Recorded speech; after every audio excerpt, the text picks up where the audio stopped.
الحديث الرابع عن أبي عبد الرحمن عبد الله بن مسعود رضي الله عنه قال: حدثنا رسول الله صلى الله عليه وسلم وهو الصادق المصدوق: إن أحدكم يجمع خلقه في بطن أمه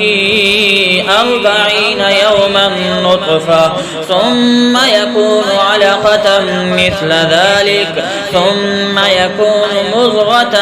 مثل ذلك، ثم يرسل إليه الملك فينفخ فيه الروح، ويؤمر ب4 كلمات: بكتب رزقه وأجله وعمله وشقي أو سعيد.